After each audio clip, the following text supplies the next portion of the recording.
Why does selling and marketing often feel like an uphill struggle? I believe it's because we're often trying to persuade people to get interested in the products or services that we've created.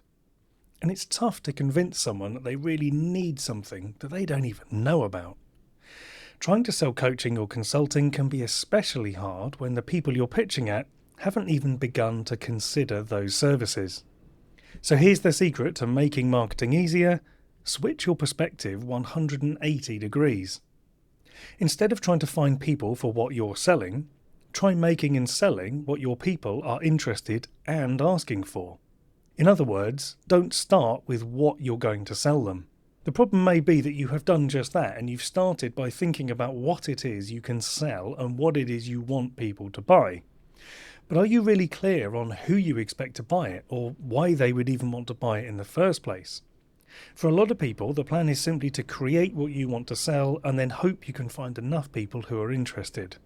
The difficulty is that starting with the what is so tempting. You get deep into the detail, crafting a finished product that you're really happy with and that you'll be proud to put out there. This is completely natural. You want to offer the perfect product. But who is it perfect for? Them or you? Getting clear on exactly who you want to work with as a coach or consultant is a better starting point. Who is your ideal client? How much do you know about them?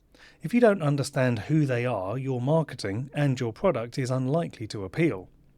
The temptation is to just pick a high-level job title or a broad group of people as your target audience and move quickly on to working out what you can sell them. The problem starts when you realise that you don't really know who is going to buy that product or where to find them.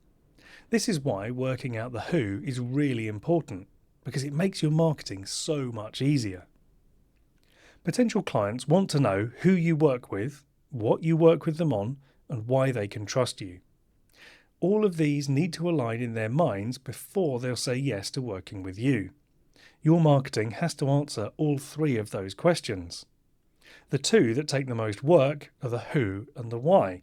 Answer these two and the what isn't as hard to crack as it might appear. To get started, we answer these questions through your marketing content. In doing so, you'll start to build an engaged audience.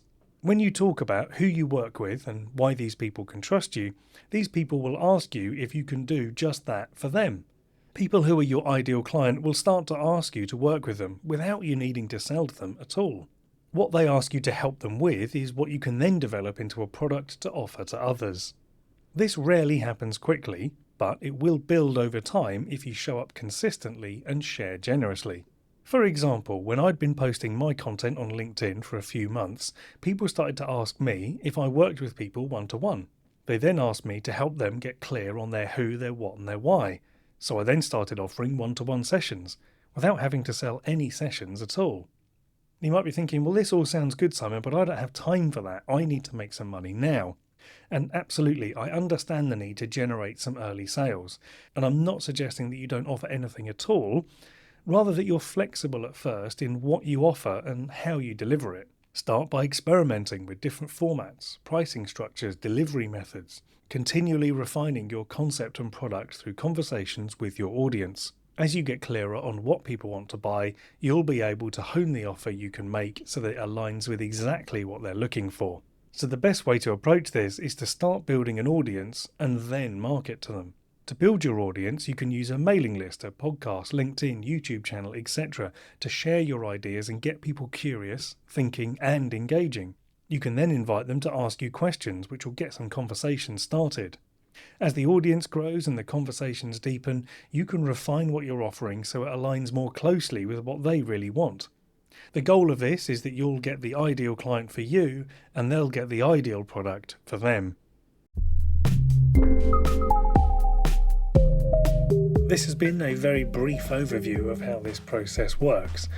I go into a lot more detail in my book, Reframing Marketing, a 3-step guide to effective and ethical marketing.